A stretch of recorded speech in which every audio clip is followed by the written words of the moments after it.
Well, hello everybody, and welcome once again to MBTV News. Today is the 13th of August.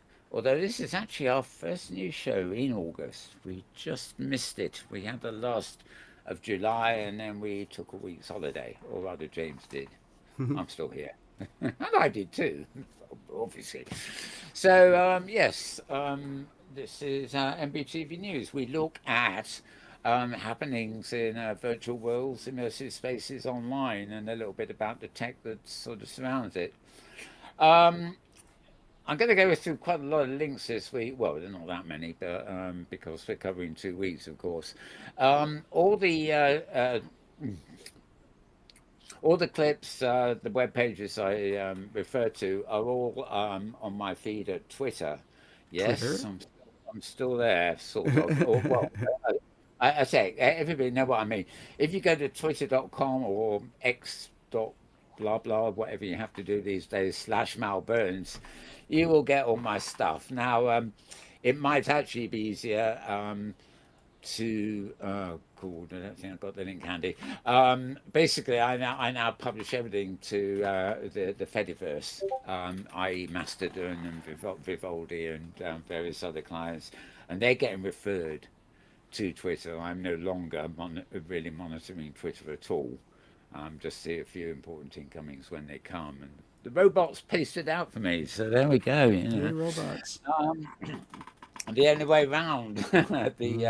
the problem of the mask. A tear, uh, cough, cough, splutter, splutter. Who is rapidly becoming more of a nuisance than Lord Zuckerberg himself, but I have to see about that. Sure, it would change. Right. So let me move. Let me move to the very first of the web links I got up. This is probably the quickest way to actually go this week. So here we are.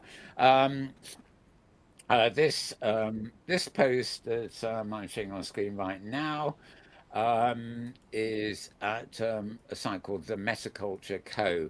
That's TheMetaculture.co. Won't actually dwell on this actually, but as it says there, social VR is developing in its capability, and new movements in spatial design have risen.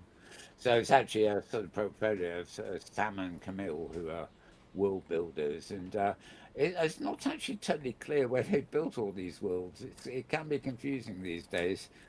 You know, if it's things like Second Life, they've obviously got a sort of hint in I don't know. It's like looking at a painting. You think you know the artist. You Hmm.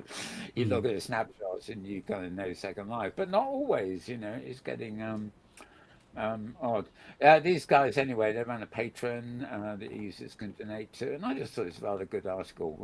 At least we're seeing some articles come up that are looking at creativity in the Mverse or whatever you're going to call it, really.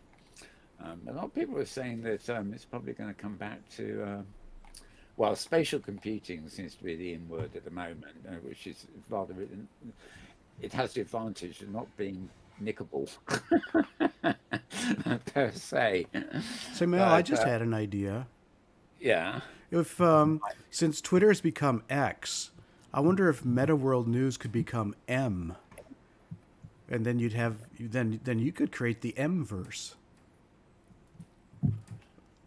I like your M verse comment a minute ago. And then you avoid the well, it's only four-letter word 3%. altogether. Yeah. Why about the four letter word completely? Right, right. Yes, yes. Yes, the Malverse. Yeah. That of course Mal means bad in French, so it was, I don't think Oh, I'll get right, right, I'll get the right. wrong reputation. The Malverse will be where nobody went. Anyway, yeah, good point, good point. By the way, I didn't even introduce James. That's why he butted in there. Yeah. James Atloud is my tech man on the side who comes in for the conversation when there's something to converse about, basically. So, Yeah, so every now welcome, and then. welcome, James. Oh, Welcome, thank James. you, Back. Mel. Yeah, and Um, my lips aren't working. The grid is not passing along our voice today. So here yeah. I am Well, speaking telepathically to the yeah. audience. Yeah, I know. Well, I think it's like that thing you caught off the Klingons. I noticed you taking your Star Mm. Trek uniform. You got your Star Trek uniform off Yeah, this it's week. over. right? It's over and done. Yep. Yeah, exactly. Could be with Klingon food poisoning. Yeah. Hmm. Right. Okay. I won't dwell on that. Well, for your sake. Right. Anyway, as you can see, some nifty architecture here, Yeah, as it were, beautiful. to look at. So I couldn't resist sort of poking this one up to have a look at. So as I say, you'll find it at themetaculture.co. That's co. And then slash will builders. Oh no, well, no, you best to follow the link from my feed, and you'll get to the exact page. Or if you actually just go to the site, the Metaculture, I'm sure you'll find it on their homepage somewhere. Right, moving down the list, and this is great news. I have a new post that only got about an hour ago, and it hasn't filtered through to this display yet. But we had another post, right? From here we go. Mm. Now, this is big news for me. I unfortunately I didn't get there yesterday, which is what the new post is all about. But Somnia Space have invested in Sansar. So that with the attempt to achieve full cross-platform interoperability. They seem to be well on track to do so between Sansar and Somnium Space. They have a lot of similarities. How that would go further out, I don't quite know. Sure, they want a premier destination for social VR, basically. I think it's safe to say that Sansar really is there's not much left of its relationship with Linden Lab and the original Second Life. Um, I suppose if they, social VR, they're in competition really. Although Somnium Space, I mean, Philip Rosedale, for example, was talking a lot about Somnium Space as well. Um, so it's not that far off really.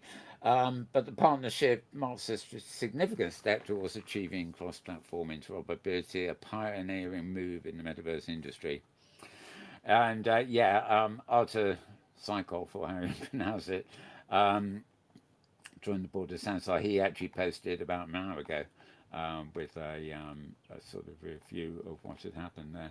I'm just going to, I might better get it up for us at the same time. It would be a pity to, um, oh, there we are.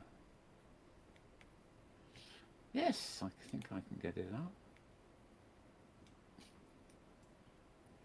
Yes, this is and even more recent. Um, yeah. Okay. This is. Oh, hang on. Yes, exactly. So this one came up more recently. It's profusely illustrated. Basically, yesterday they had a big party, which meant the avatars in Sansar and Somnium Space were all together. I think it's mostly Sansar. Somnium Space has always been a bit of a place with vast distances to travel and nobody in them until you get to your destination. I don't think you can even fly or anything. No, you can't do that in Sansar either. But Sansar, on the other hand, has much more sort of unique spaces you go to. You don't end up landing in the wilderness and having to walk 5 virtual miles to get to wherever you want to go. So the way they were structured is a bit different, and I think Sansar has the venues, as it were. Somnium Space has the vastness.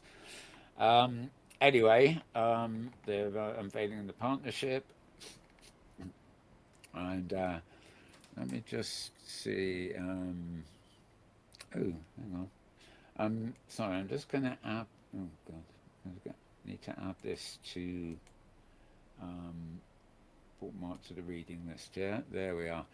Okay, so unlike the right, the first blog that I was looking at before I opened this is at somniumspace.medium.com, whereas this post from literally an hour or so ago is at somniumtimes.com. So I'll give you the spell Somnium here. It's SOMNIUMTIMES, somniumtimes.com. And somniumspace.medium.com. Somnium is, of course, spelled very much the same way for that one, too. Yeah. But this newest one is probably the best guide. I thought that's quite exciting. I was really a bit annoyed that I sort of only remembered this morning, or really got the gist that I should have been trying to get to somewhere yesterday. They were actually in US time, of course, which is not evening US time is not the best time for me, being in Europe. But anyway, quite a lot of illustrations here of things happening yesterday. These definitely look like sensor avatars. That is, well, it's hard to tell, really, isn't it? Um, glimpse into the future. Yeah, a whole lot here, and apparently a few videos there too. We can. No, it's not having it. I think it's a screenshot of a video rather than a video. Anyway, as you can see, profusely illustrated and a lot there. There is. I'm there is a weekly Sansar Voyage video, which is about an hour or 2 hours long, and it's like a bit like a hypergraph safari in Sansar. I rarely add it to my list because it's not really produced in any way. They just fire up the cameras. You know, they have their interface and everything, but it's filmed in VR, and you know, people just following around and you know, talking. Some people talking over each other, a bit anarchic. But if you're really interested in sort of traveling around Sansar and seeing all the different worlds they've got, it's quite nice to watch on video if you know, you've got an hour or two to spare. So yeah, you'll find that on YouTube. I'll give a link for it at some point someday. Right, okay, moving on down my list. We looked at world builders there and Somnium Space here. So let's move down to more boring stuff, shall we say. This was actually quite interesting too. Obviously, a few weeks ago, we got to see the Vision Pro uh, platform from Apple. Or at least we saw the device, and of course, it's a platform too. Um, and the developers have basically ideas put out to, you know, get some people developing apps for it, as well as the ordinary apps that you'll be able to use on it. But apparently, what there has come is Apple have actually entered an alliance with OpenUSD. The USD is Universal Scene Description, by the way, rather than anything US dollar, whatever you think it might be. Yeah. It includes NVIDIA, Adobe, and Autodesk, along with Pixar, of course, well, we know it's Pixar, as founding members. So it's interesting. I think on the last show we did have some news about unusually Apple had actually launched a separate division, you know, to examine all the possibilities for the Vision Pro platform, etc., which they don't normally do. They normally keep everything in, you know, they don't publicize their divisions within house, so to speak. They just announce things as they develop them, but slightly different with this one.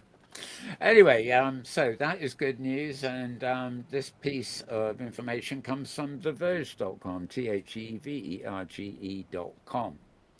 And moving down to Wired, it's not Wired.com anymore, it's Wired Me, WIRED.me. Yeah, so they've moved to wherever me is. I know what me is Metaverse Experiment. Okay. Yeah, some Sure. strange tree called Metaverse Experiment. Or maybe it's just Mverse Experiment. Or Malverse elaborated. Who knows? Who Who knows? knows? Anyway, the world's first hologram zoo has opened, and it could be the future of how we see animals. Now, what a funny thing. I mean, this is just great, really, when you think about it. Interacting with things like dolphins. If you can't do it in the real world, you can actually do it with their projected holograms.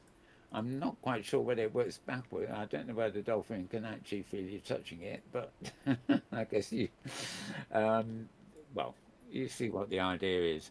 Groundbreaking fusion of augmented reality and cutting edge 3D technology from Axiom Holographics. And it's a family attraction that is revolutionizing the way we experience visual entertainment. Yeah, I didn't write that, as you can Yeah. probably Yeah. tell. Yeah. Nestled in the heart of Brisbane, Australia, this awe-inspiring hologram zoo is an enigmatic realm where reality and the virtual world meld seamlessly, inviting visitors into a Oh my realm goodness. of wonder and amazement. Oh my goodness. Gosh, me gollies.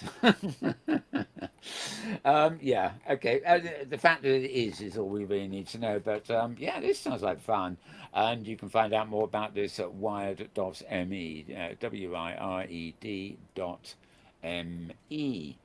And I'm gonna. Me, me, This me, me. probably keeps on opening, keeping tabs open. Never mind. Right, moving on. This is a weird one. I thought this was in there. I thought this was a Marvel Comics thing. Their Phase 4 or whatever it is supposed to be about Marvel in the metaverse or the well, I don't know, the multiverse. Sorry, but no, it's a real thing apparently. It's another M word. You know, if you're worried about saying metaverse, then how about multiverse? Totally different, of course, but it's another inverse. What it is, its benefits and its role in helping build the metaverse, which of course they consider a separate thing. So you got to get to grips with the multiverse in order to build the metaverse. Yeah, I'm lost on this one. Anyway, also a lot of this. Megaverse. I don't know what to call things any now. They all, you know, too many of the so-called metaverses are to do with blockchain companies and things like that. And this one actually is.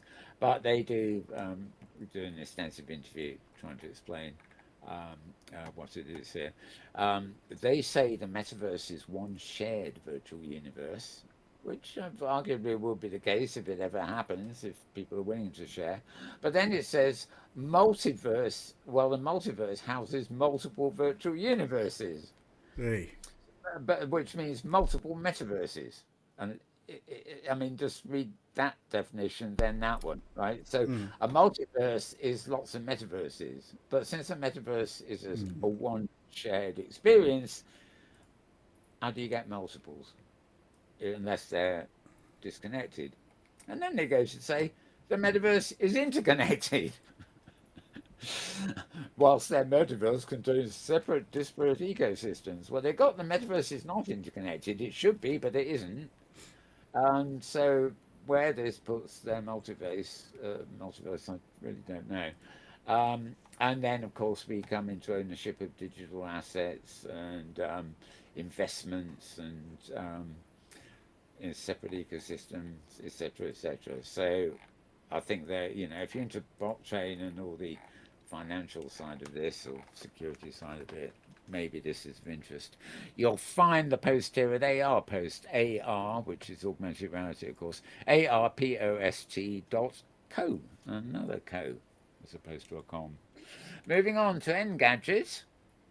We know Engadget, don't we? Mm-hmm. Always popping up. Their thoughts here. Well, engadget.com, asking if decentralization is the future of social media. I think it has to be. Otherwise, how do you, you know, risk, you know, more Musks appearing and stuff like that? Obviously, Mastodon and all the Fediverse stuff is decentralized, yet it is interoperable too. So Meta's threads, well, they say the jury's out. Meta's threads will be a Twitter killer, but after a huge sign up, you know, the day it launched, its users have been dropping rapidly. Probably because when the people try to actually use it, they realise it doesn't work like Twitter at all, and yeah, it's not the same thing. And they are promising to join it to the Fediverse, but there again, Facebook and Meta's own policies are totally incompatible with the open nature of the metaverse. So I'm not quite sure. They promised to integrate with ActivityPub. ActivityPub is really the heart and soul of the protocol for the metaverse, the Fediverse. I'm sorry for text. Decentralized protocol that powers Mastodon and other Fediverse apps. But Meta have promised something. I don't think they will be willing to. I don't know how to put this. Sacrifice certain things that Meta relies on in order to join the Fediverse. I can't see it happening, but it's probably a good play at the moment because they're saying, well, eventually we'll get round to that. Until we can't, but they don't say that. Anyway, a nice little piece, discussing the matter here about decentralization, which is to be honest, it's not just the future of social media; it's the future of the planet. We can't get rid of these centralized governments that sort of are dictating all the way down the tree into its roots without actually, having any real contact with the bottom and the top sort of thing. But that is stuff for another program, another time, another place, another where. Moving on to this is a chap I met in Chilburn in Second Life so many years ago. Mixed realities. He doesn't want. Oh yes, he is going to do that. Yeah, his name is Roland Legrand, and he hasn't been writing much on the subject for a while. He's a financial journalist in Belgium, but he's done a few posts recently. This one's exploring the frontier of embodied AI, virtual and real worlds colliding.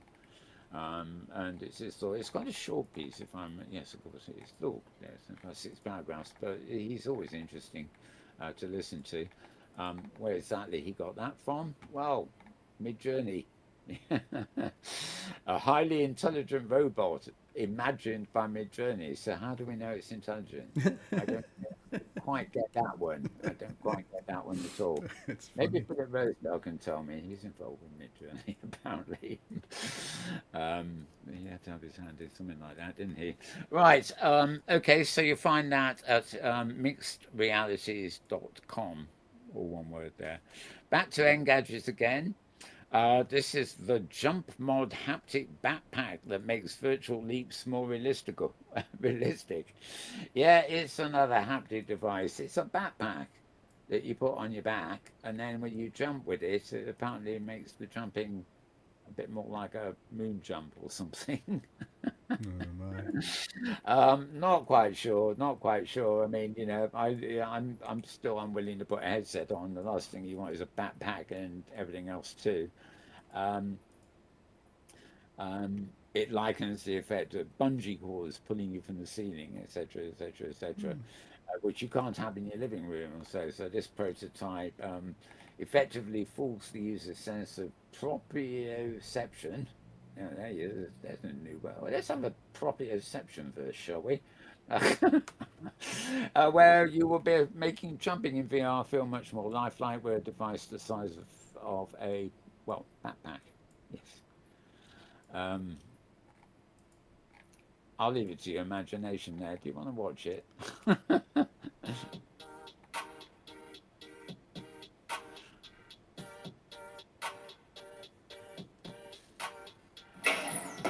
Whoa. It feels like I jumped higher.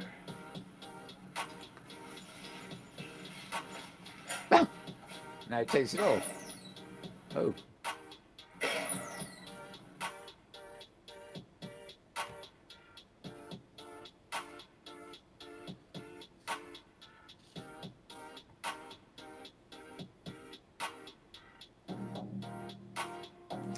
Well, I don't think we need 3 minutes of that, but anyway, you get the idea. It's always nice. It's always good to see a picture of how contraptions work or behave. Is probably a better. It obviously works for something. Oh yeah, so they're working on a slimmer backpack. Yes, figures. Anyway, there it is. There it is. As I said, another read at Engadget there, engadget.com. And moving down to XR Today, one of our regular sites, xrtoday.com. Exploring the future of VR input devices, adoption rates, profitability, and scalability. And talking about Virtuix and their Omni One beta units and various other things beside. I mean, it's all in the title there, really. A bit sort of technical, really, but there you go. xrtoday.com. Moving down to this is a Macintosh site called 9to5Mac, and Yeah, so that's right. Yeah, 9to5mac.com. That's a number nine, then a TO, and then a number five, then an MAC.com. And Apple have a patent from last week, basically describes a wide range of potential uses for Vision Pro accessories and other special stuff. So they're looking at some. This Ben Lovejoy, we know him from another site somewhere. Um, yeah, one accessory they got can turn any flat surface into a virtual trackpad with gestures too. Now, of course, if you remember the PR for Vision Pro, of course, the idea is there's no mouse, there's no keyboard, everything is done by talking to it and gesturing with your hands, etc. But apparently there'll be an accessory, although I don't know whether um, it's hard to describe. Is it an accessory or is it a plug-in? But basically, it allows you to use a normal surface like we already have. It doesn't. You won't need a keyboard on it or even a mouse, but you will be able to fiddle around on the hard surface, so to speak, as an additional way of navigating. Um, Turning it into a virtual version, basically, of Apple's Magic Trackpad. So there you go. They had to carry on talking about this. Oh, and that goes with the patent, basically. It's a physical. The box is a physical accessory for the Vision Pro, Hmm. but the trackpad itself is displayed virtually in the headset. So, um, why do you need a box when you've already got a desk? It must have some sensors in it or something, making it sound much more science fiction than it really is. We'll see. Anyway, you'll find that at 9to5mac.com. I already spelled that for you if you need it. And at the beginning of the week, the place where we often start, but not today, August the 8th, of course, was Monday. Tony Vittillo with the XR Wheat Peak. And Tony Vittillo is also known as Cue the Music. Yeah, it's the Starred Ghost. You'll find him at SKARREDGHOST.com. And yeah, this was his roundup at the week before last. So in fact, it covers the week we're off too, as we'll find in a minute. High-end visor coming out. Roblox had 1 million downloads, and more and more and more. Um, Quickly going down here. I mean, um, the reason I'm giving you this site is it's an excellent place to go and catch up. So I'm not going to read out all the stuff that you might want to catch up on. You've all got your different interests, hardware, software, etc., etc. So I'm really just scrolling down here to see if there's anything I should have picked up on and didn't. And yes, Samsung's still working on their headset. Hmm. Taking a while, it seems. And that's something to do with the four-letter word, but it's got seven. No, one, two, three, yeah, that's a seven. That's a seven-letter word to do with the four-letter word. Yeah, Hmm. something Funny. like that. Echo VR is no more. Something else gone down the drain. Tim Cook who of course is the boss guy at Apple. He claims he uses Vision Pro every day for all of 5 minutes, I suspect. Probably while he's getting up and having some coffee rather than when he gets to the office. Well, maybe, I don't know. It seems to me they're still working on the things that will make it totally useful, but um, yeah, it's not the sort of thing you're going to wear all day, as far as I can tell. Okay, the Alliance for Open Universal Scene Description. We mentioned this Yeah. earlier. Yeah. Um, yeah, there's nothing new here. I mean, the big news was that Apple really had joined this, as well as NVIDIA, of course. So, lens lists, hackathon stuff, Office in Excel. I'll leave you to dwell on that, but you can find it at thescarredghost.com. And if you go there tomorrow, in fact, tomorrow being a Monday, you will probably find there's a new one there. Can't swear to it, but you might well. So moving back to arpost.co. I'm going to start moving quicker now because we're really sort of finding our way into. Hello. What? Oh, yeah. Um, So much black. Now so much gray. yes, There I it is. don't know. Yeah, but I don't know what happened to this one. Okay, AR post anyway. Had an article about challenges behind applying real-world laws to XR spaces and ensuring user safety. And well, this is obviously a very safe site because you can't get into it anymore. So we'll leave that one and move on to the next one, which is another regular site called roadtovr.com, roadtovr.com. And they're talking about a digital lens plugin, which is a plugin for eye tracking headsets, improving visual clarity, and I love this word, pupil swim. That's an interesting guy. Well, we are saying we can know what it is and what it means, but I've never heard the phrase before. So No. that'd make a nice company name, wouldn't it? Really, pupil swim. For educators, right? Yeah, well, until our pupils completely pack up. Do worry about that actually, but anyway, yeah. So yeah, it's a plug-in to make visual clarity better, and your pupils. Well, no, not you can't make your pupils swim better. Presumably, it maximizes the ability of your pupils to swim. Um, an Mal lens. Mal lens. Oh, it's a Mal lens. No, it can't be a Mal lens. I don't know anything about it. What the hell? Right, okay, let's have a look at what they're talking about here. Only a minute here.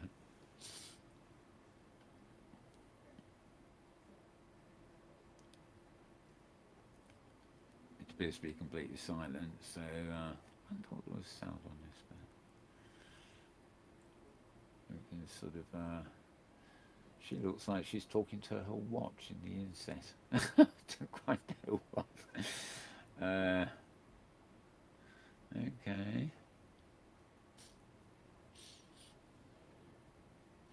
Well, you're going to find this roadtovr.com has this article, and I'm going to put in. Pause it. It's only a minute, but I still don't want to watch 30 seconds more. But they also have these charts up, which is supposed to illustrate the visual quality and better explanation of how it works. So if you're technically enough for this, then oh, Pupil Swim's back again. That's the dilation elimination on Pico N3. What is hang on, what is Pupil Swim and how do they eliminate it? This is my question. That looks to me like the same clip. Oh well, we're not going to stick around, are we? Okay, roadtovr.com for that one. And moving down the list, we've got another one at XR today, and this one actually appears to load. So okay. Oh, okay. A little bit more about the Cloud XR updates from NVIDIA. Of course, the week before last was SIGGRAPH, which is the computer. It's like it's a long-running computer graphics show, probably the biggest one in the world. Obviously, computer graphics these days includes extended reality, virtual reality, everything is all down. It's all graphics. Not just graphical user interface, but actual graphics. And if anything anybody knows about that, it's NVIDIA, who make really the world's most popular graphics cards for serious graphics use. So Huang, whatever his, I don't know how I'm meant to pronounce, Jensen Huang, I think. But he did a keynote there. I'm not going to play that one for you. But it's interesting enough. You can find it on YouTube anyway.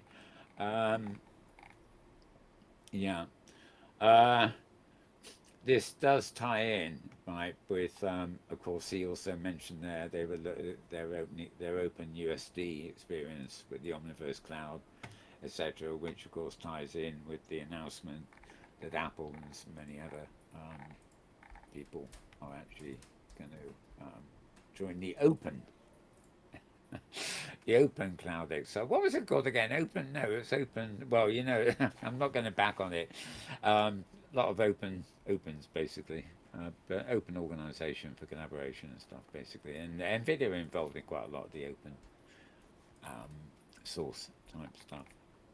So moving on to, gosh golly, it's Forbes. Oh yeah. I wonder what that can be. We need a sound for Charlie. Boom, boom. Yeah. Ah, okay. Forbes.com. You really are having more and more difficulty getting in there. As you can see, I can't even get there with my Put up some money. even reader view. It looks like it hijacked it. Okay, I've got it briefly. Okay, basic Sheep 6R raising 8.6 million around. If you're interested, yeah, you're right, James. I would pay for these. So the only problem is, I mean, all I'm doing is finding good links to put. I'm I, giving them traffic. I'm not telling you to pay for it. I'm No, not. no, yeah, but no, it's a point. I often think about this, and I thought, well, it's so much. Everything is putting this price up. Everything one is paying for on the web now, and like for somebody like me who goes to a lot of places to find links to propagate to other people, I'm making traffic to these sites, Sure, sure. and I can't possibly, even if this was a commercial operation, I can't possibly afford to subscribe to 1,000 different magazines, which are now websites, just to find a press release that's identical to one in another paper. It's not, I don't work that way, and I don't think you're going to see me posting much more to Forbes in the future. um, you know Charlie's there, he's there every week. This is a review, this isn't his roundup, by the way, but you can find him other places, and it's it really, if they butt in and tell you you've had your fill for this month and stuff like that.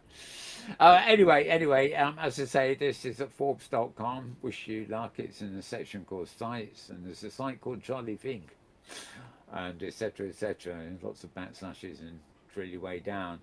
Anyway, this is about Shapes XR, and a review of all that. Quite And interesting. Yeah. yeah, Yeah, this company Shapes XR is they're committed to building in VR rather than building in 2D, and oh so yeah. and the interview that they did on their webcast was really good. Okay. Is that something I've put here at all? The webcast, is that Yeah, something I've made? probably the weak peak in XR is that, or is weak peak the scarred ghost? Oh, Don't yeah, remember. Wheat Pig is the Star Ghost. Yeah, Yeah. this week in XR. That's Charlie's webcast. Of course. Well, yes, we'll come to that. Yeah, Mm-hmm. we've got those. Yeah, Yep. exactly. Yep. Yeah, anyway, Forbes.com, you can read more about this. Shapes XR is interesting, as James said. Something else interesting that's really a different thing. This really isn't virtual, it's a live XR theatre. This is at arpost.co again, arpost.co. And it's just an article looking at XR and live virtual entertainment. You might wonder how it can be live and virtual, but we've seen it already with rock concerts and things like that. I don't mean the ones that are coming into so-called M verses or whatever. Um, but bands who use it as a backdrop. I remember like Duran Duran, who very rarely tour these days, but a decade or 15 years ago, they used to stream their Second Life regions onto the big screen behind them when they performed. So you had the real musicians on stage, you had their avatars um, um, in the virtual world behind them, but also they owned their own club in Second Life. It was like a fan club thing. It was private. You had to get an invite to get to it. But there were a lot of films from that period of time, and it's rather nice sort of thing. But the thing's theatre. We think of theatre as elementary layers. I mean, everything we design is layers. But you got these bushels or something in the foreground of the stage, so the actors move across the stage. They move behind the bushes, but they're still in front of another prop, and then they're still in front of the backdrop. So depending on the position of various props in the page, you can create distance and artificially a bit. But the backdrop, which is the last layer of a stage performance, can now be a living virtual scene, if you see what I mean.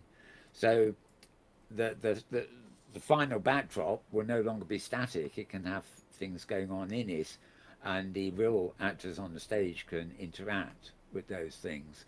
That is just an example of one of the way it can be done. But anyway, this article goes on about understanding immersive theatre and what it's kind of all about. Traditional theatre getting an AR makeover, and well, various other stuff. The path from Graming to XR theatre. The Underpresence, that was a very good thing. Yeah, it was good. That was a while ago. Yeah. Born out of the pandemic. And actually, James, you just reminded me. I don't think we'll be going to get there, are we, when you come over here? But of course, the big ABBA event in London is a sort of form of virtual theatre. Yeah, sort of. Yeah, the Underpresents was quite interesting, and having being live as an avatar is not all that different from being live at a theater, and it definitely adds a dynamic presentation. So, I think I enjoyed the Underpresents. I enjoyed. Oh my goodness, several live performances in Sansar by some development teams, and they were. I enjoyed them quite a bit. And the Underpresents was VR, wasn't it? So you were in your headset for that? Yes, correct. Yeah, yeah. I think there may have been the same company that made Job Simulator and those things. Yeah. I'm thinking of actually adding a fee, because I get so much coming in daily, selected things like this from I think it's just called Immersed. Oh, right. It's a feed. It's not a platform. It's a feed of of masses of stuff like this that you can get on the web in XR, basically.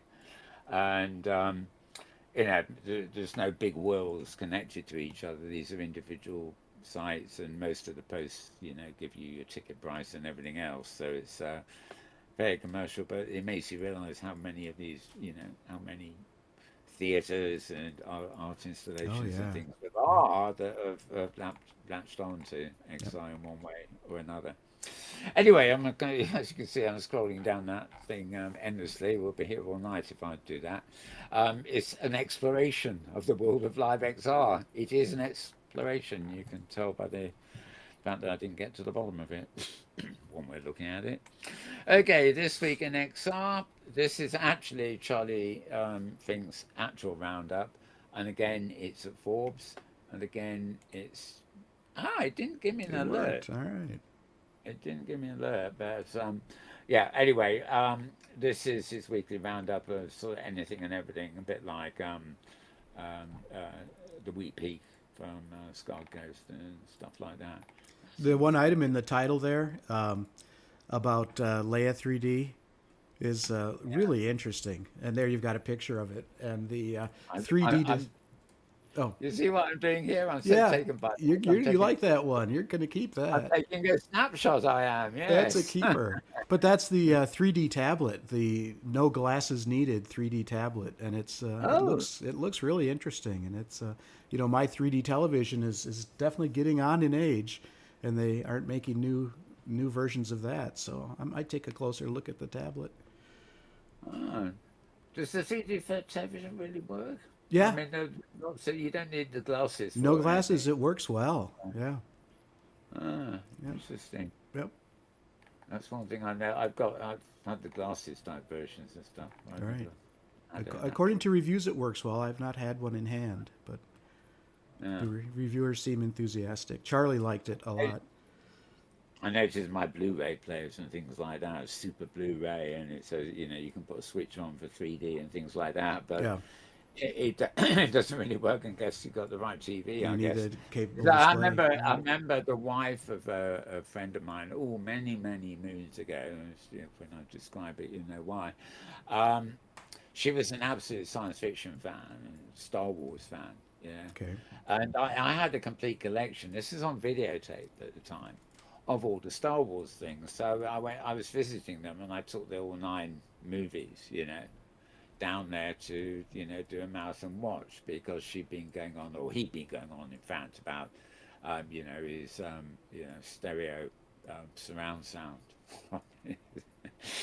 When I got there, it was laughable. I mean, firstly, the surround sound had not been set up properly to.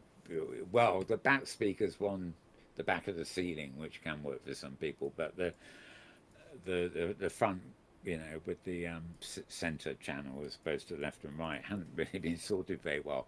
But the tragedy was that their VCR player was mono.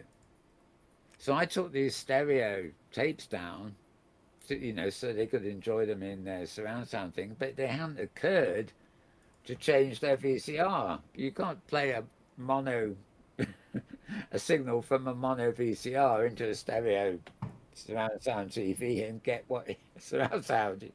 It's just not on the tape in the first Wow, I place. didn't know So, mono VCRs existed. That's very out there. well, no. When I said mono, I mean stereo. But oh, no. VCRs were originally mono, and then Nikam in Europe, Nikam came along, which was stereo. Hmm.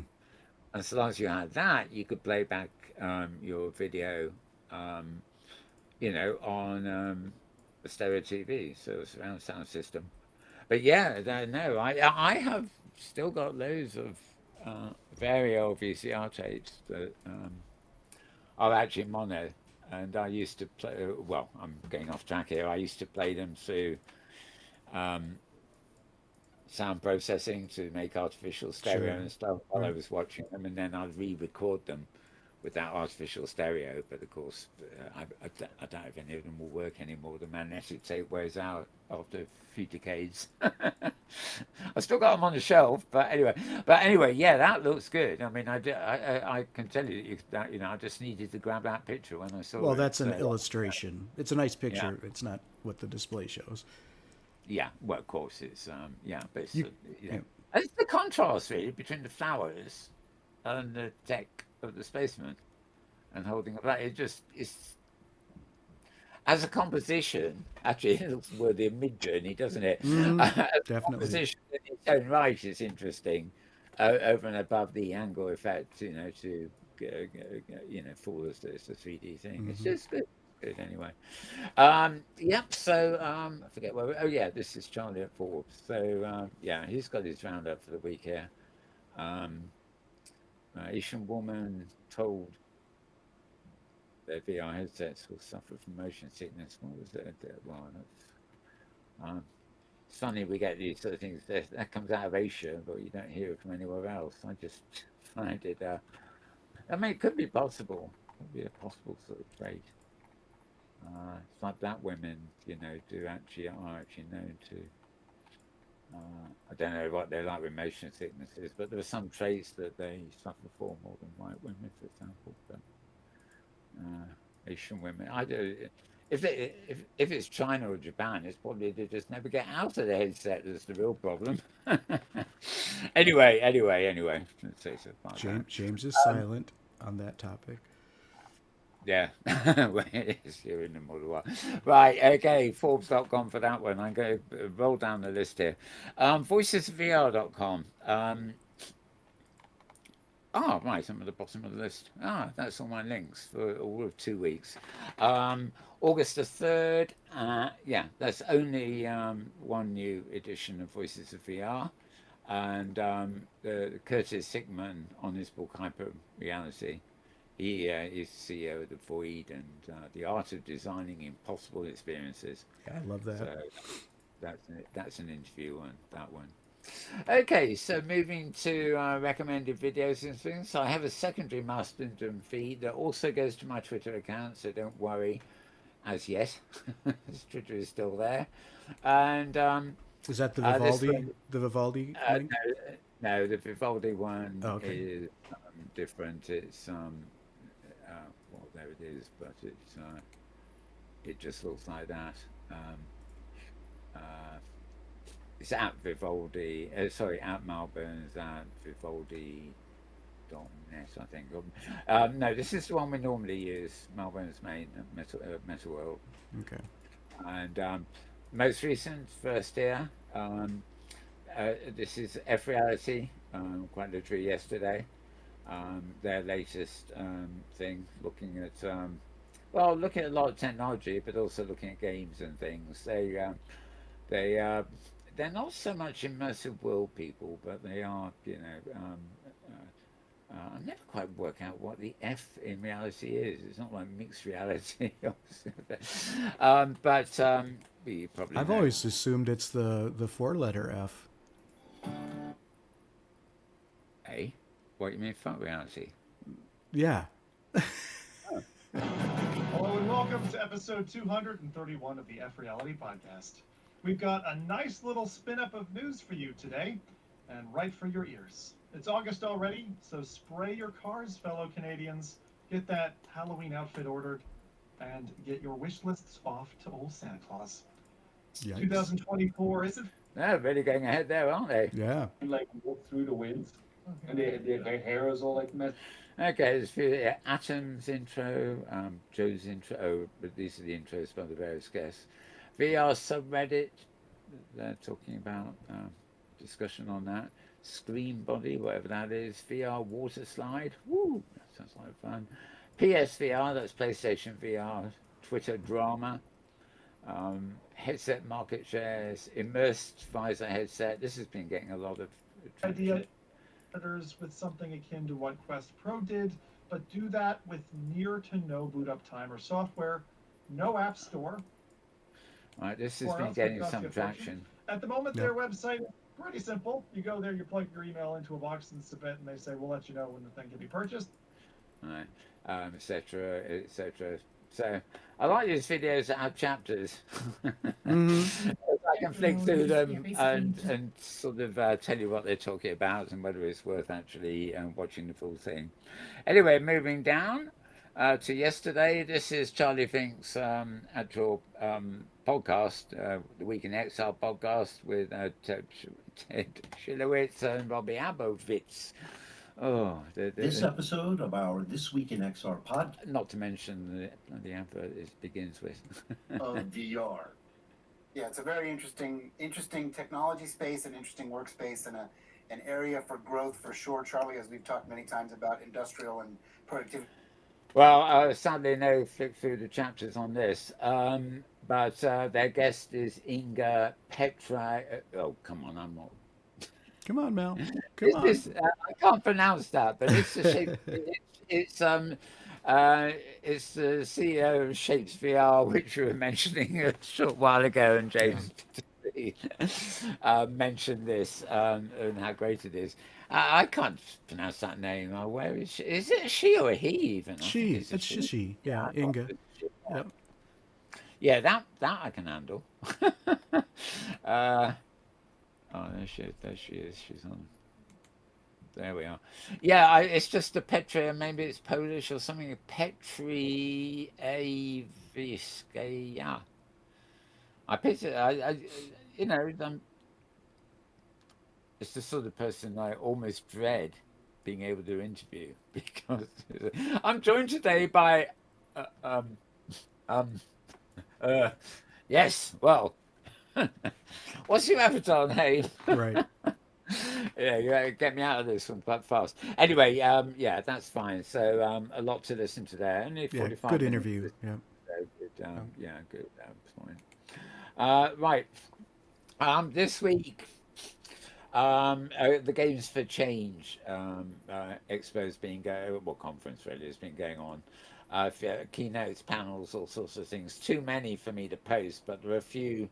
That overlap basically. I mean, there are games in virtual worlds, and a lot of virtual worlds technology crosses over with games. So they're obviously looking at a bit more. This was reflection of the founders because it's 20 years of Games for Change, and this was an interview with or panel discussion by the original founders. Like what that foundation like because we're here now at 20 years, and like what was the foundation of this, and then what did that blossom into, not just for this festival but for each of these humans who made it. So why don't we just do a quick little introduction? Like, do you mind just? Yeah, well, you get the idea there. 40 minutes, not too long at all, but good people there. So looking back on 20 years, so it makes you wonder. Actually, I mean, Games for Change is very much come out of the gaming community, of course, as in the name. But 20 years of them, it's also 20 years of Second Life. It's a major 20-year sort of birthday party this year, and for many of these things, actually. Um, yeah. Okay, where am I? I'm trying to move down this list, and I've lost my place. Right. Oh no, we got that. Okay, yes. So that was the founders having a talk about. The next one here is a fireside chat from the same conference, um, basically asking if dystopian media is shaping our future. And well, as I said, I just chosen one of the posts that are particularly interesting.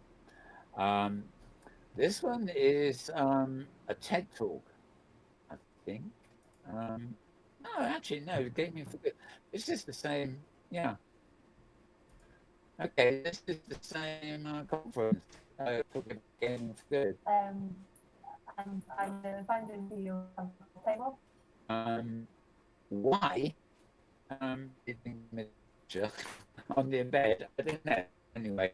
Yeah, it's messing with your audio too. You're getting quite a lag of bandwidth. Dear my wasn't a good eating. um, you know, I can't understand you, Mel. You're getting a lot of breakup. That video did you in. Heck. Okay, it sounds. I think it's coming back now. Okay, well, Okay, you're clear. I'm pausing, so we'll have to. It might be Discord or something. Right. Okay. Well, sorry about that, folks. Tech happens. Good job, James. That's why James is here. Thank you, James. You were able to keep it. Imagine it didn't have James here. I'd be talking to you for the next 5 hours, wondering if you're listening or hearing. Or hearing. I wouldn't know. Right? I wouldn't know, would I? You see. So thank you, James. Do we really know? Yeah. This actually is probably the most interesting one. This is a keynote again for the Games for Change Festival, and Rebecca Barkin is the CEO of Lamina One. Now, Lamina One is the virtual world that Neil Stephenson, the writer of Snow Crash, of course, has been pitching for about a couple of years now. He's also got quite a few other luminaries, Tony Parisi, for example, involved in it. And they're very keen to pitch it as an open metaverse so they can connect with, the various open metaverse societies and things. She basically took over as I guess she's their first real CEO. I think Neil Stephenson was technically CEO for a while, but he's an author, a visionary. He's not really CEO material, but very interesting to listen to, mind you. This basically was a highlight, really, because this is definitely out. Lamina One is not a game, or a game for change as such. It's very definitely, part of the future of virtual worlds more than anything else. So that was a good one. And this was quite interesting. I was looking at this offline, wondering whether it's too long to actually show here. But this site actually has a particular interest because they're heavily promoting UBI, Universal Basic Income, but they do other bits too. And this one is look at the metaverse. And this one. Do you think that we can build on the existing platforms that are out there? Or do you think that something new needs to come out that is so good, so different, and so beneficial, hopefully, that people sort of swarm to it and it becomes the new big thing in a way that sort of ChatGPT came on the scene out of nowhere and within a few weeks became the #1 app in the world? I think I really thought this was going to occur with the metaverse kind of early last year. I really felt like it was gonna just boom, and everyone that I knew would suddenly transport there, and I'd feel, and for some reason, like when I first discovered about the metaverse, and I'd be asking my partner all these questions, and he's like, Shell, I don't know. And then I was looking online, I'm like, no one seems to know. So that's why I started this metaverse meetup group, to start chatting with people that didn't necessarily know, but they were equally as curious as what I was. Right, so it's only 8 minutes. This, so it's well worth listening to. Good to hear a British voice too, of course. She actually then goes into quite a lot of experience. Well, she doesn't stop chatting for 5 minutes. So very intriguing stuff. That she's a Second Life avatar too, and yeah, she brings all that up. In the context of what's happening now, and yeah, her. I don't think she really gives an answer, but she gives a wonderful explanation. So anyway, quite a good one that. Okay, Between Realities. That was right. Actually, there's been another one this week. It should be near the top. Did I get? Oh, I didn't get to. Maybe it's late coming up this week. Okay, their regular podcast. They had Lucas from VR Tech as their guests there. You'll recognize these two guys when their intro finishes. We get these guys. We're on YouTube right now. It's live. It's Friday. It's what is it? It's August 4th, 2023. Just me. Yeah, so that obviously is over a week ago. I always like their set. I like the way their guest comes down on the screen in the middle there. Right, and then of course this week in XR. We're at the end of the week now, basically, but of course, because we weren't here last week, there were a few there. There was another bit. Oh, it seems to have gone up twice, doesn't it? Right. Avi Barziv. This is the third of Philip Rosedale's podcast interviews. Avi Barziv used to work on Second Life way back when. He's also, of course, the founder of the All Conference, along with Tish Shoot, and he it says working with a Vision Pro, but as you'll find out, he's under an NDA there, so he couldn't say much. But anyway, as usual, great conversation. To highly animated people. There you are. Among other things, the shape of the primitives that would make up. Okay. That's a low volume for some reason. Just this introduction. Actually, the first thing he points out there is that Avi, as an engineer, as it were, he was the person who invented the prim, which of course is a cube, which is a compacted version of the many triangles that you have to work with but it's not a square box. It looks like one, behaves like one, but in fact. The prim is a collection of triangles that makes up that basic square, and then stretching that square and joining them together. It's the basic building block of Second Life, which Avi actually was the one who created. So they talk about that a bit. Also, it's worth bearing in mind that I think it was Philip, if not other people, said that the first ever NFT.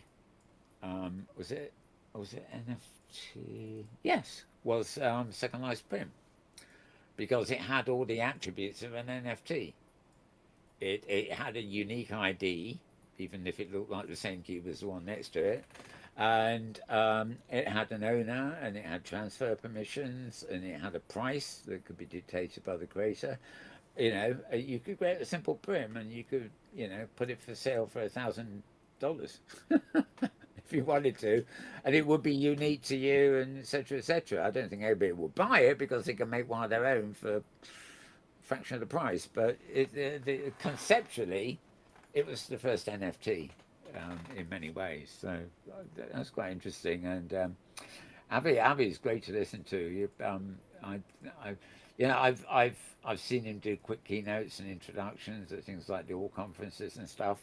But this really gets into him, getting to know him. So excellent talk there. All right, moving on. Again, last week, this is a VR Crewcast. I never know if it's weekly or fortnightly, but there was one back on the 1st of August, right, which I guess we didn't have one this week, did we? That's very odd. Yeah, so this one's anyway, it's the 1st of August. That's a fun thing where the mixed reality, between realities, well, the guys are on here too, but they get together with a whole load of other podcasters. We're online. Have a We did it again. I think that's what you call a pod in. Okay. Loving. Okay. Well, it's a sort of loving, but it's a pod in. Another unique word from me this week. All right. Remember, you heard it first. Forget podcasts. Look for pod-ins. Right, podcasts are singular things. Pod-ins are collective rants. Right. And the previous Between Realities, of course, Max Noir on that one. That was the 20th of June. Right. Right. And we are down. Yes, we're 2 weeks back. So there we are. All the fine affair there. So the only thing that leaves me is a few other little video pieces I got offline. We'll have a look at this. I've got a couple of Bromwins things here, and I think there's a reason I've put them in the Meta World News folder. But actually, Omni One, the ultimate gaming experience. This is less than a minute. These are really promotional clips, these things.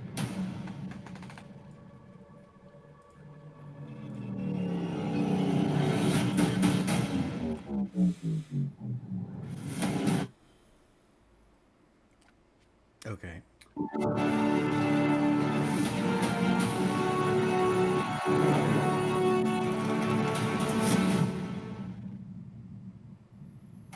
Welcome to the days of Big Bear Shotgun.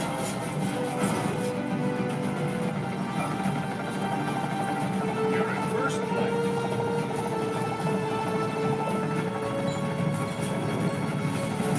Player eliminated. Nice work out there, Private. Well, the Omni One, or the treadpad thing, there being I think it's in a Kickstarter for quite a while. It is actually shipping now, and I guess you can probably buy it whether you're a Kickstarter or not. Whether you want one or not, I don't know. It's compact. It would fit in a sitting room quite easily, like any other kind of kit. It looks to be useful for moving around. Obviously, for people that, you could see what was going on in that video, which was a bit more melodramatic than just strolling around the countryside in the virtual world. But it would, work for that kind of thing too. Also, I suppose it would depend on how much kind of virtual walking you do, because, for example, if I logged into the virtual world and then raised a horse and sat on the horse, I'm not at all sure that would do much, if you see what I mean, because my feet aren't on the ground when I'm riding the horse. I'm relying on keys for that. But anyway, it's made the grade. It's finally here, and it's the trackpad everybody was gossiping about for a long while. These ones are called Inmo Air 2. Described as next-gen all-in-one wireless AR glasses. Let's have a look. Introducing the Inmo Air 2, the next-generation wireless AR glasses. With ultra-lightweight optical lenses, you can embrace a new level of freedom and convenience without sacrificing visual quality. Immerse yourself in a world of entertainment while commuting or camping or catching up on your favorite shows. It's your ultimate mobile cinema. With built-in ChatGPT intelligent assistant, you can unlock a world of possibilities for enhanced productivity. Whether it's collaborating on a project, attending virtual meetings, giving a speech, or conversation translation, it's your intelligent assistant. Capture life's special moments from fishing trips to riding adventures, and take your outdoor activities to the next level.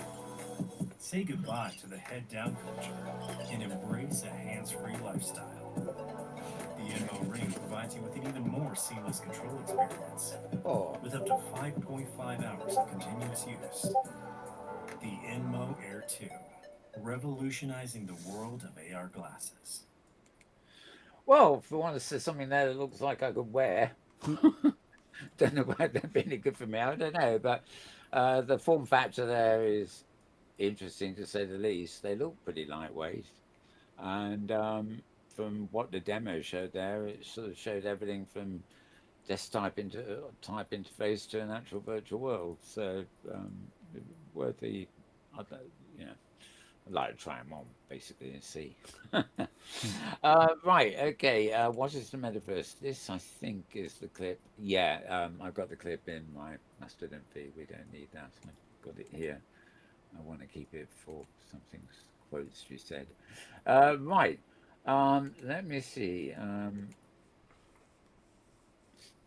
not quite sure why I've got. I get these daily things from Bronwyn Williams anyway. I'm not sure why I particularly wanted this one. I'm looking at the TikTok trend of DIY rejection therapy.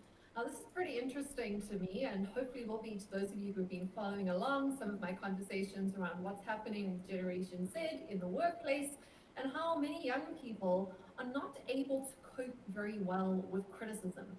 This is largely due to the fact that they've kind of been conditioned, young people who have grown up alongside social media, to need that like, that thumbs up, that validation for all the content they put out there, whether that be for work or for personal social credit and reputation building.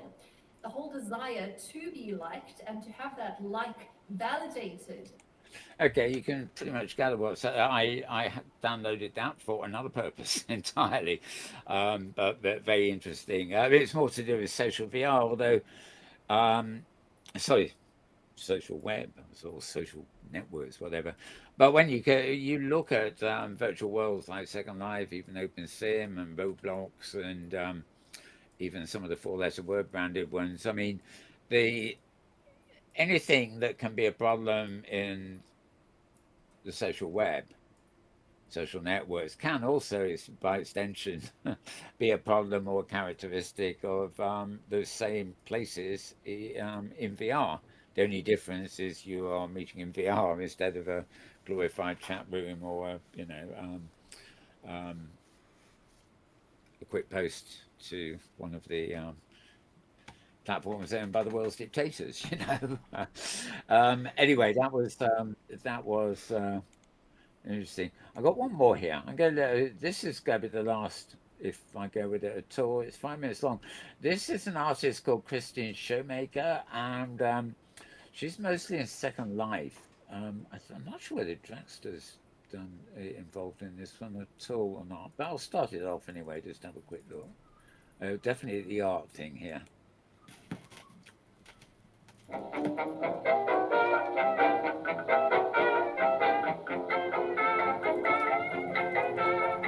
It's an installation, a mixed reality installation using Second Life, the virtual world of Second Life, 3D online community, and the physical world.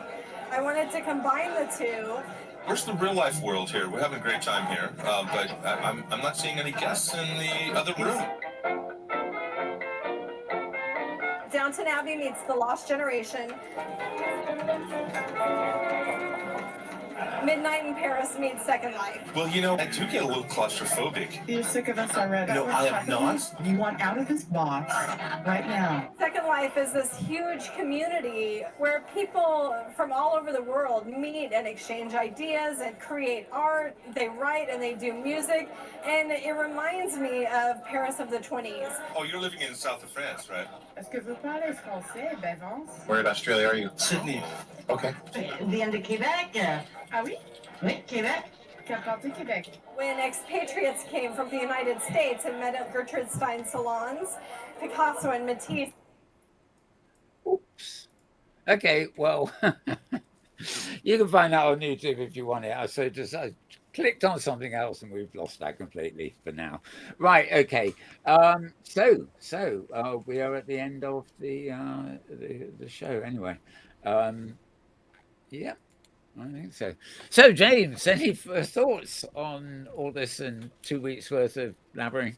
Uh, Um, I'm kind of thoughtless right now, I guess. yeah, it's easy to get that way after Yeah. a long show. Yeah. Yeah, we've yeah, a bit over an hour this week. So, but there again, it was double time, so to speak. Okay. Right. Right. Yeah, I'm very interested to see what's going to happen with Sansar now, with something in space connected to it, basically. See what something brings to Sansar and vice versa. Right. Because I've always been fond of Sansar. And as you know, we did this news show from Sansar for a long while. So and we still have the studio there as backup, as it were, if we need it. Yeah. We should go see So, if any mice have moved into the halls. Do we have any rodents? Do we have to do some house cleaning in the old Sansar studio? I don't know. I haven't been there for a while, and shame. As you probably noticed, when James moves the camera around here, there was a fair infestation of pussycats here. Well, I say infestation; they're all most welcome. I love them, but I can't take them to Sansar, which is unfortunate because, of course, Right. they'd certainly take out the rodents, wouldn't they? Where's the bunny? I don't see the bunny today. The bunny rabbits are on they're on the World Review stage. Oh, okay. I thought there was a bunny out here with the cats too. Um, Oh, who those knows? animals, they get around. They get Yeah, these around. critters, they wander around and hide. My favourite one is the one who's on the desk here, who's with a careful movement, he He's manages very to careful, he right? just gets to the edge and doesn't fall off. If he were a It's real cat, he'd be sleeping on your laptop. oh yeah, yeah, but it's really a matter of positioning him because he's positioned in exactly the right place to make use of the surface there without falling off. Yep. But yeah, cute, very cute indeed. There's we have a stand at the Hypergrid International Expo, which is inside OpenSim on Craft Grid, coming up in October, and he and his twin, or two of his twins, I should say, are on the booth there, on the surface to keep people happy, and they both move towards each other, and then they stand on their hind legs and touch their forepaws to each other, which again took a bit of careful navigation of Oh where to put yeah, them, so to right. speak. Yeah, but I thought that like quite good. They're not making any sound at the moment. I don't know what's happened there, and of course there's a Discord link that they're playing around with too. Right, okay. Final thoughts actually. I should have told James in advance because he could put this up as a so I have a new email address which is particularly that you can actually send news to, be it for MBTV News or be it Hypergrid News or anything like that you want. You know, if you've got a blog and it's announcing something and you want to get the link to me so that I can check it out. And the address is Meta World News, or one word, at symbol, and then proton, PROTON, dot ME. Interesting. ME there again, too.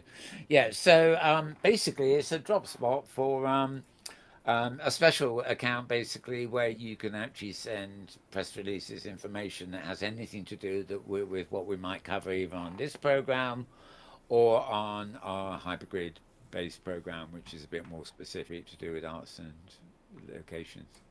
So do make use of it, and I'll arrange for it to be on our lower third. Wow. I put it up on the lower third, Mal. Oh, you got it. Oh, he's quick on. He's quick on the Quick ball. on What that, will we that's do right. without him? And I go silent, and he lets me know. I give him an email address, and he puts it up just like that. An It's email. about How 1980s of it's that. When we were living in a world where I sort of I'd say follow my feed, you know. Yeah. But it's not really happening. I'm putting a lot of work into putting the feeds in one place, mostly the Fediverse, and then trying to get them to go to other places. But one thing it does mean is that I'm no longer reading incoming posts. Well, not much from Twitter, because the Mal Burns writer, which is the Second Life Twitter, has the musketeer has stuck his musket through me, and I'm out. I can't get back. Everything I try, I've still got Meta World News and I still got Mal Burns, but whenever I try to post them to them through Twitter, it basically stops me doing it. It doesn't say I'm banned. It just gives me a whole sort of double authentication thing or something. So in fact, I get I post to Mastodon, and then Mastodon posts it to Twitter for me, or rather a service called If This Then That. Right, I create robots on it, so they take care of it. So basically, I have no reason to go anywhere close to Twitter anymore, even though my own posts are still going up. I'm not getting much of the incoming ones. So, slowly but surely, if I get an email, it comes through instantly. It's just good. It's as quick as, on that account anyway. It's as quick as, instant messaging or whatever. Yep. And, it's just for a dedicate, because some people post blogs or press releases and sort of, they're going to give you a link anyway, so they might as well send a link by email, and that way, if it's a link on a feed, I look at it and then move down to the next one, and of course all my marked as reds things disappear, but it won't disappear from my inbox. So, yeah, bit old school, but maybe that's what we need again. The feeds and the social net were all very good, but they're now owned by the worst people on the planet. And everything wants paying for now. YouTube want more money. Netflix want more money. Spotify wants more money. The web that we used to have, like into Forbes or something, you can't go to articles anymore because they're all lying around somewhere that wants money.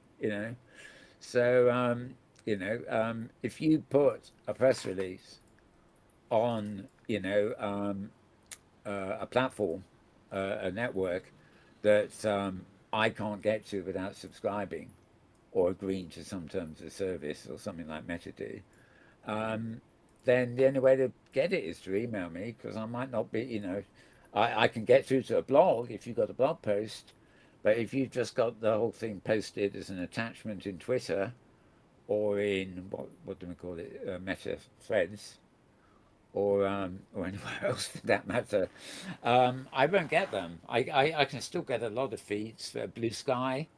A lot of the independent things are starting up to actually compete with the monopolies of Musk and Zuckerberg, but and even Google is now suddenly starting to charge for all sorts of little things. It's almost like we sleptwalk from the early web 20 years ago into something that now information is no longer freely accessible. It's only available at a price, and that's not what the web was all about. So I'm thinking about my dependency on these things, but at the same time, I still want to be able to bring people news, hand selected news items. So I've got a thing to do there, and having an email address for the news just seems to make sense to me. It's also a good email address. It's spam protected, and it's very good at notifying me if I'm getting spam or phishing and stuff like that. So. Okay. Very good. The Proton platform is very good for that. So, yes, I'm glad I added that in. I don't know why it took me 5 minutes to say it, but this is the usual me. Anyway, we are out of here, unless James has got anything else to say. No, I'm good. No, we've got it there. Okay, well, welcome back, James. Glad you got back down to earth, even if you arrived with a stomach bug and everything else. But we will be hopefully here, same place, same time next week, with no interludes in the Enterprise or wherever it was. That's it, really. Stay well, everybody. Hope we've been useful.